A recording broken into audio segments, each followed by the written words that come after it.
But I'm giving you 1 month to find a job, or you can find one of your little friends that's gonna let you sleep on their couch for free. Can I help you? I'm just trying to talk to a young lady right here. I need for you to leave my shop right now. I'm gone. It's hard for a woman to call out the man and her son.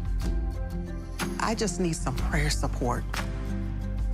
I'm just trying to see about a job, right? I ain't heard about nothing. What, you a salesman for this company? I'm the president. That's for more.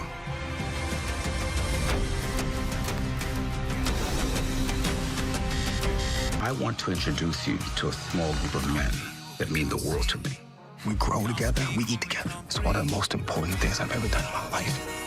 God has forgiven me so much. Who was I to refuse to forgive?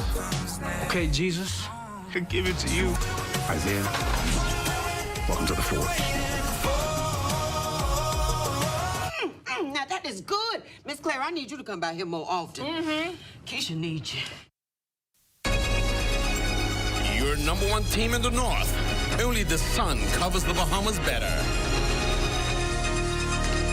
And that's going to do it for us here in the North. I'm Delonda Thompson-Everest. And I'm Matthew Martin-Burr. Well, Matthew, it's the weekend, so I'm sure you're happy to be off, right? Oh, just to rest, just to catch myself for another week. But you know, the job, it never stops. And be back here on Monday.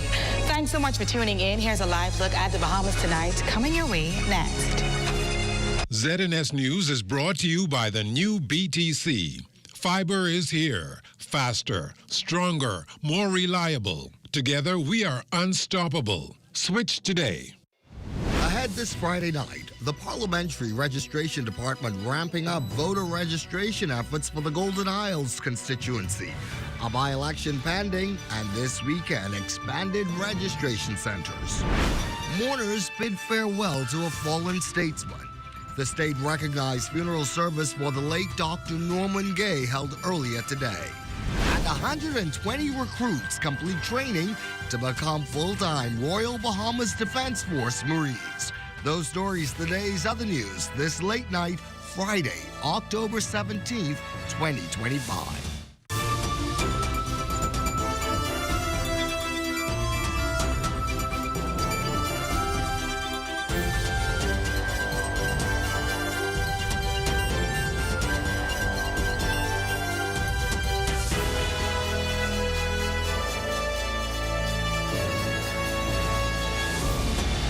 The Bahamas tonight at 11. The final word starts now. And it is good to have you with us this late night. I'm Corvell Pfeiffer. Prime Minister the Honorable Philip Davis served notice last night that there will be a by-election to fill the now vacant Golden Isles seat. And although a date has not been given for when voters in that constituency will go to the polls, the Parliamentary Registration Department's work is already underway. As it relates to the pending by-election for the Golden Isles constituency, Parliamentary Commissioner Harrison Thompson, whose job it is to oversee elections, says the first thing to remember is the Prime Minister has not given a date for when that by-election will happen. But once that happens, the process, he says, is straightforward. It starts first with the issuing of a writ. Once the writ is issued, then we post the writ and the information and the public the next day. Then we set a date for the nomination process. Once that is done, then the whole process starts to kick in. Golden Isles is the country's largest constituency by registered voters. The number of persons appearing on the register stands at 7,641. And even though a date has not been given yet, Thompson says there's only a small window for when the by-election will happen.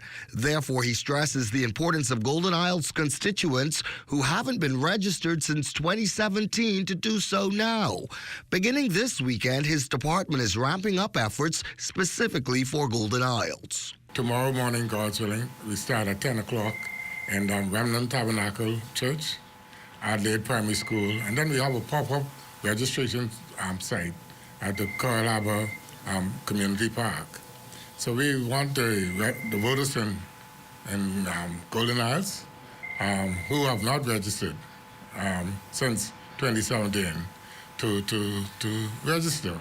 But most importantly, Thompson assures the public that whenever an election is called, his department is ready. We have all our materials that needed, and the only thing we'll have to focus on now is to get the ballots once the nomination process is completed. Those weekend registration sites in the Golden Isles constituency will run from 10 a.m. to 6 p.m. on Saturday and 3 p.m. to 6 p.m. on Sunday. Well, as the Parliamentary Registration Department gets down to work, the governing party is suiting up to put its message of progress to the test. And its first sets of boots on the ground are the 14 ratified at the party's Farrington Road headquarters last evening. Senator Darren Pickstock, one of those candidates ratified to carry the Progressive Liberal Party's banner in the next general election in the Golden Isles constituency. Also, gaming boss and business mogul Sebastian Bastian, who has been selected for Fort Charlotte. Golden Isles! I am ready to fight for you! I am on the ground working in the constituency, listening to your stories and working with you to make life better. People have been asking me, Sebas, why politics? Why now? Well, my answer is simple. I am a problem solver.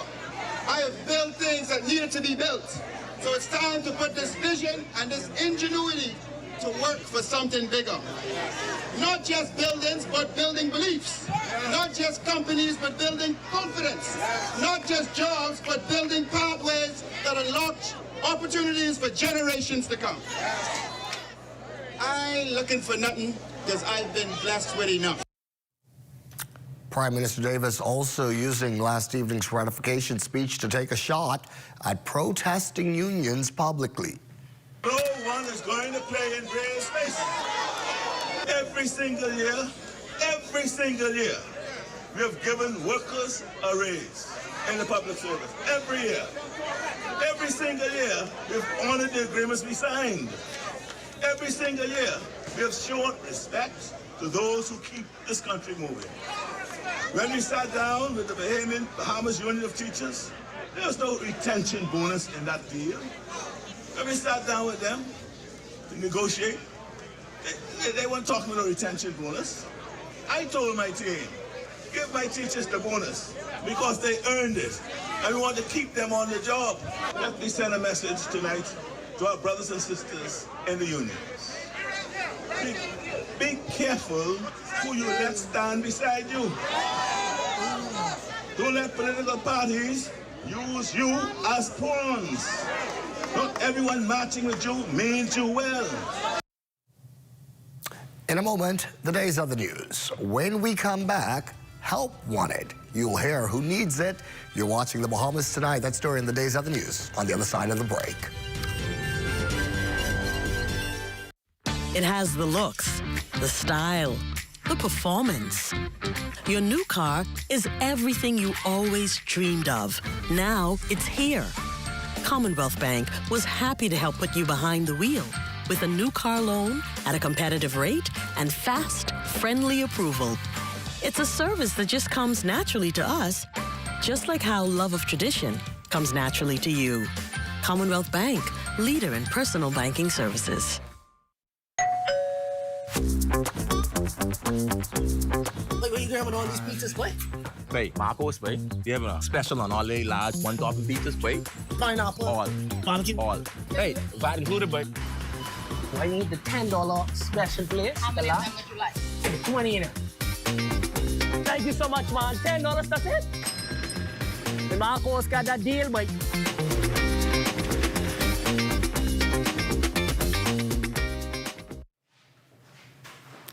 As we continue tonight, a celebration of life for former cabinet minister, parliamentarian, and respected physician, Dr. Norman Gay, whose state-recognized funeral brought together many who loved, respected, and knew him well. Diane Dorsett tells us more. The late Cabinet Minister Dr. Norman Gay, who dedicated his life and service to the country, was remembered for his stellar contribution. At the service, Prime Minister the Honorable Philip Davis hailed him as a man who worked quietly but left a lasting impact on the Bahamas. What stood out most about Norman was his steadiness. He did not seek the spotlight, yet his work shaped lives. He was not loud, yet his influence carried far. In an age that often rewards noise, he reminded us that character still matters, that the work done quietly and consistently is what truly endures. Delivering the eulogy, Dr. Michael Toot described Dr. Gay as an unsung hero, reminding the congregation such moments are meant to inspire the living, encouraging all to live with the same faith, humility, and purpose that guided Dr. Gay. Jesus comes along and says what in John 10:10, I have come that you might have life and that you might have it how? More abundantly. Dr. Gay knew this intimately. And so he did all he could to preserve his life, to sustain himself, to make sure that he was a delivery system for the purposes of God through him to the upliftment of society. Dr. Norman Gay's life and legacy, a statesman and servant leader who contributed to building the modern Bahamas. For the Bahamas Tonight, I'm Diane Dorsat. The Defense Force strengthening its human resources today. The RBDF's newest members officially joining the ranks following a passing out ceremony at the Coral Harbor Base. Our Fern Carey was there.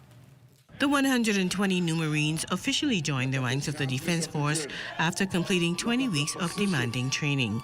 Prime Minister the Honorable Philip Davis lauded the Marines for answering the call to serve the nation, adding that they represent discipline, courage, and heart. Their journey has not been easy. They have learned to rely on each other, to lead when called upon, and to serve with honor. Today, they stand ready to defend our islands and our way of life. National Security Minister the Honorable Wayne Munro says efforts are underway to increase manpower on the Defense Force in order to enhance protection of our nation's borders. And these 120 young Bahamians ready for public service.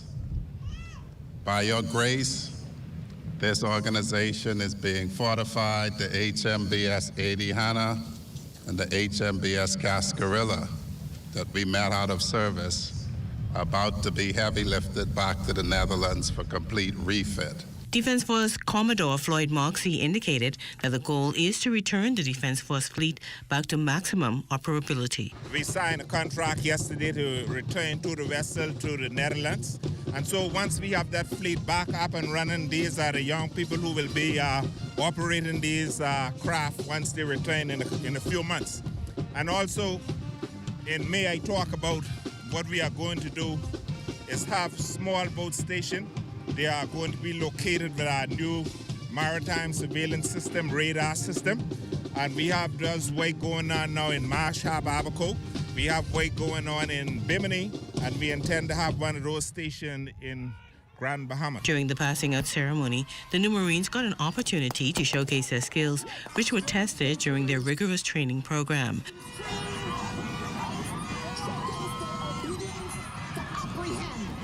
Attendees were also entertained by the Defense Force Band. For the Bahamas Tonight, I'm Fern Carey. Thank you, Fern. The spate of recent weather phenomena adding a new layer of mental challenges for some who are becoming a part of a growing group of persons suffering from what psychologists are calling climate anxiety. Lloyd Allen tells us more. The United Nations Development Program projects that by the end of the century, over 5% of the land in small island developing states are at risk of submersion, with the Bahamas potentially facing the largest loss of shoreline in the Caribbean.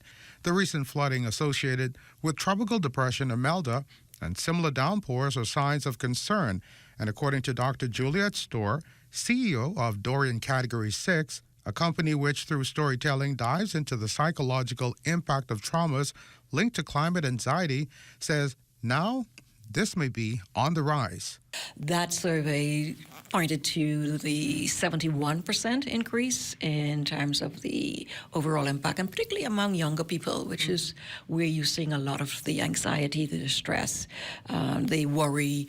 Dr. Storr says for many persons impacted, triggers may be connected to a feeling of hopelessness and unpredictability in daily life. Our rainy season has shifted, or is shifting. Where it will land, we don't really know. It's hard to predict. Head of the Bahamas Psychological Association, Dr. Wendy Fernandez, says from her perspective, there is a growing group of Bahamians experiencing climate anxiety, and the signs are getting worse. Research shows that the climate change can actually lead to increase in the anxiety, can lead to increase in suicide, as well as aggressive behaviors. The 2025 report by the Royal Bahamas Police Force noted 8 suicides and 32 attempts, both figures showing an increase from the previous year.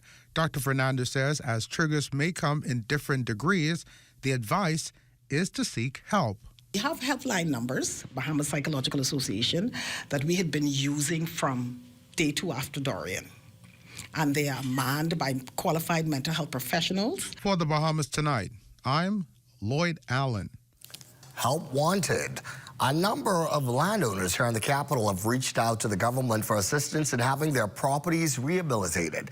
That, according to Housing Minister, the Honorable Keith Bell, who says efforts are underway to partner with the landlords, considering many abandoned inner-city properties are attracting criminal activity. What we have seen, for example, if you were to go, take one corner, for example, Charles Vincent Street, where we are looking to compulsory acquire about 10 properties. Through Charles Vincent Street has been riddled with a number of social issues.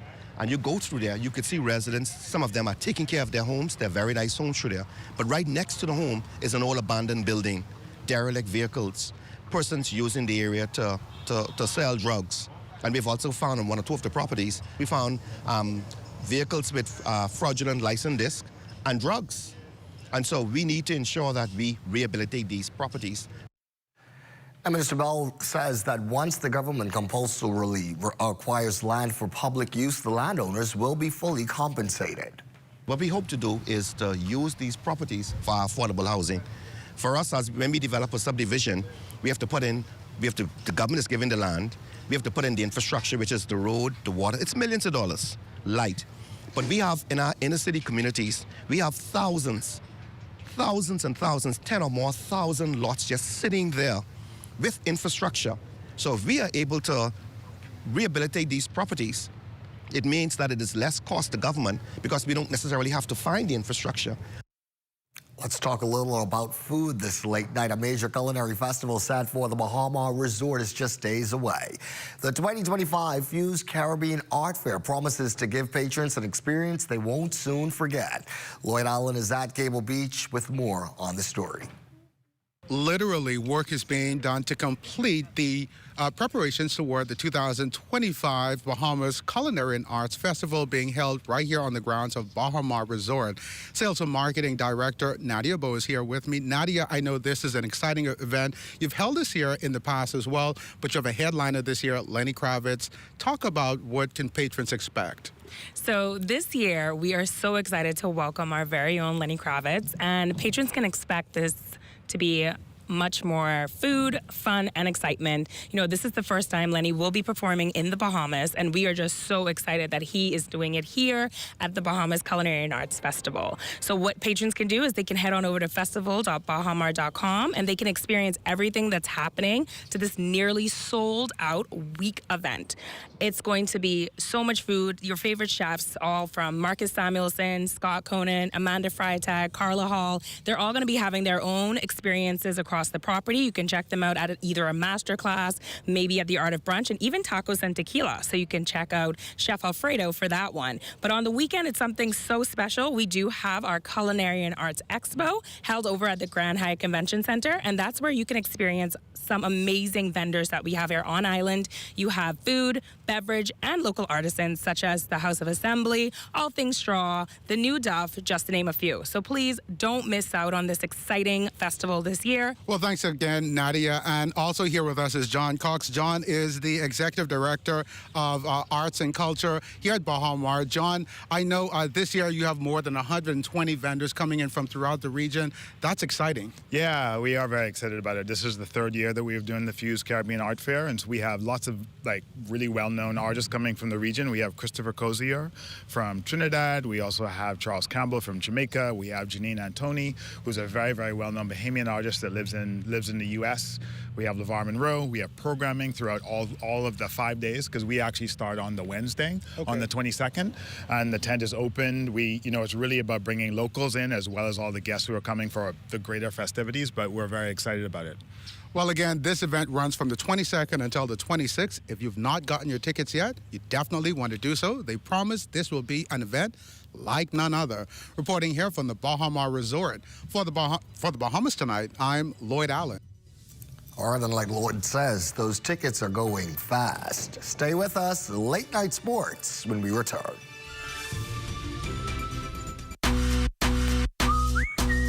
Honey barbecue, sweet and spicy on noon. Signature hot wings. What's your flavor?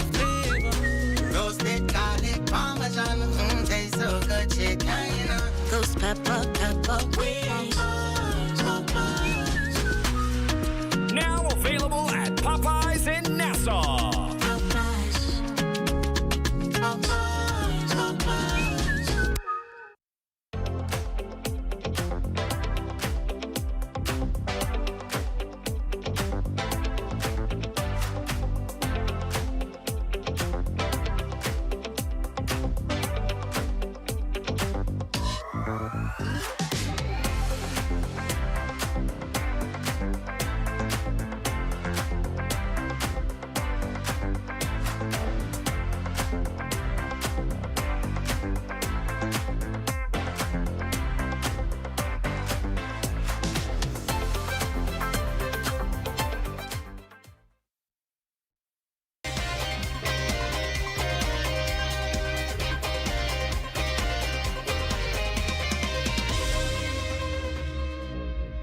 Welcome to your TGIF Sports, everyone. I'm Amajal Knowles. Topping sports, we start off with news from the pitch as a trio of Bahamas Football Association executives have been elected to key FIFA committees. They include BFA President Anya James, who was elected a chairperson of the FIFA Youth Girls Competition Committee, as well as immediate past President Anton Seeley, who will serve on the Social Responsibility Committee, and finally BFA General Secretary Frederick Lunn, who will serve on the Beach Soccer Committee. We recently caught up with James and Seeley, who spoke about what this means for Bahamian football. Well, it shows that FIFA has extreme confidence in the way the Bahamas Football Association administers football in our country. It also speaks volumes to the fact that they think they believe in us and that we should have a seat at the decision-making table. We have an unprecedented number of Caribbean associations that have been appointed to various standing committees, and so that also shows confidence in not only the Bahamas Football Association, but football associations in the Caribbean and in the region as well. What it speaks to is the level of confidence that FIFA has in the administration of football in the Bahamas, and the fact that the individuals who are governing football in the country, the integrity, speaks to the integrity and the level of influence that is exerted by this small nation across the global game itself. We'll have more from our sit-down with the BFA executives in a later sportscast. Switching gears, tomorrow, the funeral for sporting legend Eddie Ford is set to take place. Earlier this week, a memorial was held at the Andre Rogers National Baseball Stadium, where a number of local sporting heads gave their tributes on his one-of-a-kind talent. Was an exceptional athlete and was considered a local hero on the sporting fields. He is known as the only player to have scored 100 points in an organized basketball game in the Commonwealth of the Bahamas. He was a man for all sports, and he excelled in softball, basketball, baseball, track and field, cricket.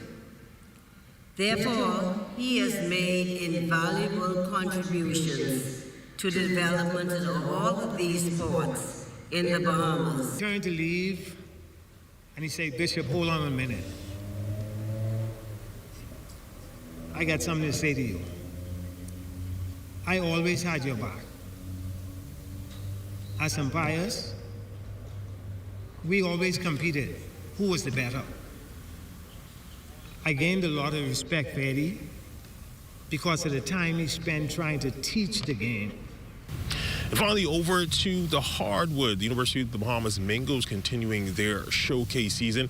Last night taking on the Police Crime Stoppers. This one, though, would be all UB as they would walk away with the 81-57 win to advance to 2-0 in their showcase season. I feel like we're getting better as a team from our last game. Everybody, like, coming from different camps and playing a different type of ball. We starting to gel and make it our own type of game.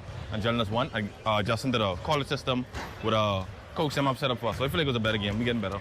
Offensively, we're looking better as a team. Scoring, ain't nobody scared to score. Everybody could attack, get a bucket, and we trust one another to get the bucket or score. Defensively, we getting there. We can get better as time go on. But for sure, on the offense end, we're moving as one. And that's been your sports on this Friday, everyone. I'm Amajal Knowles. Enjoy your weekend.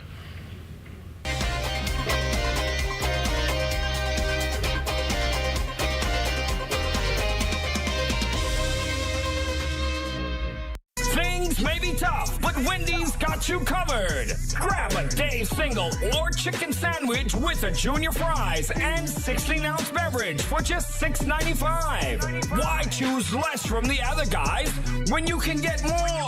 At Wendy's, we're providing bigger bites and better deals. So purchase your Things Tough Value Meal today. Now available at all locations excluding the airport and food truck. Hi, I'm Desmond Saunders. I want you to tune in to the new Weekend Edition, Saturdays and Sundays at 7 p.m., where we have a whole lot of new stuff for you. All right, so I'll give you a sneak preview. Boldly Bahamians, Sizzle Saturdays, Parliamentary Bench, just to name a few. So buckle up and get ready for the ride. Coming this fall, the new Weekend Edition. Stay close. Only the sun covers the Bahamas better. How you feeling? I'm a glad pilgrim on my... In true Von Miller style, join the ZNS Radio Network for a good old-fashioned wake. Wednesday, October 22nd, as we celebrate a former broadcaster, parliamentarian, the humble giant from Greencastle, Eleuthera. We'll be broadcasting live on the ZNS Radio Network, the National Voice, 1540 AM. Inspiration 107.9 FM and The Light 8:10 a.m. in Grand Bahama beginning at 8 p.m.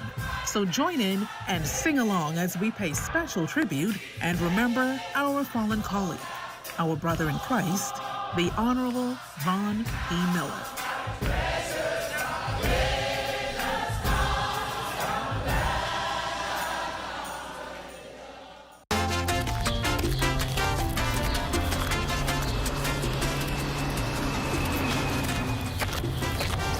Here, these for you.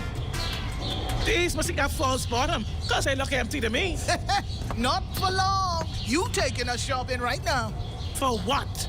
Things you're gonna need in case you can't get out of your house after a natural disaster. We know when we had one hurricane around here. That's it.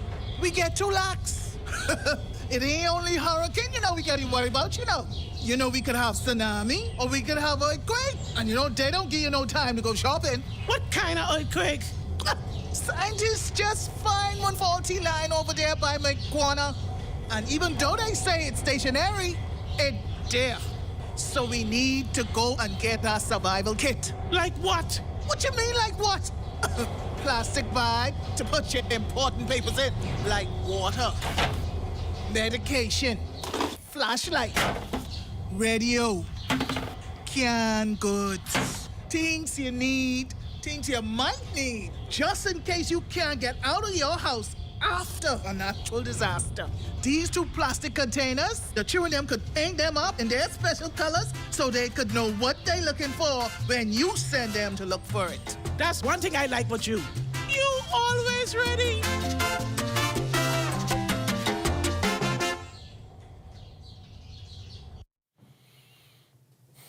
On this Friday night, we check in with Chief Meteorologist Basil Dean for the latest on our weather forecast. Good evening, Basil. Good evening, Carvel. In the tropics, we're looking at two areas that we're watching over the next week or so. The first one is in the Caribbean Sea, where we're giving it a 40% chance that something will happen there early next week. And then just to the north of Bermuda, another area there, but that one has a low chance of development, roughly about a 10% chance of developing. And then our temperatures around the islands this evening: Marshall, Barbacoa, 77, 78 in Green, Tulkey, Freeport, Grand Bahama, 78 degrees, the Berry Islands, 82, 82 also in Bimini, in Harbor Island, 80 degrees, 78 in Roxanne, Eleuthera, Otterstown, Cat Island, 81, Black Point, Exuma, and Kemp's Space St. Andrews, also Fresh Creek, Central Andrews, at 82 degrees. And if we can just get back on track with our temperatures: Otterstown, Cat Island, San Salvador, and Rum Key, 81 degrees, George and Exuma at 82, pick up some warmer temperatures in Ragged Island, Clarence, Long Island, Crooked Island, all reporting 85. And then we pick up at 83 in Betsy Bay, Magona, and Atkins, Matthew Town, Nagua, 85, and the Turks and Caicos Islands also at 85 degrees. Now, your satellite pictures showing that old frontal boundary now well to the south. As a matter of fact, approaching the northern Leeward Islands usually doesn't get that far south, but high pressure remain in control of our weather for the next several days. So some beautiful weather heading through the weekend.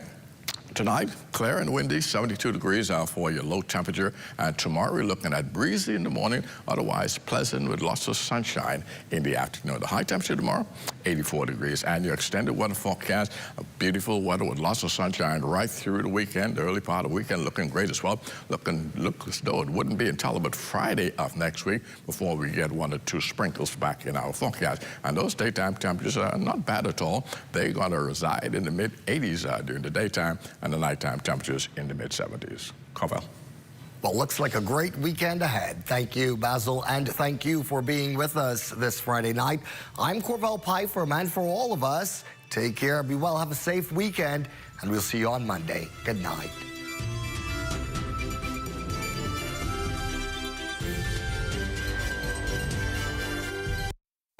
At the House of Assembly, I'm Lakush Lapinder. This is ZNS. I still can't believe it was Mr. King's idea to drive up the coast to Santa Barbara.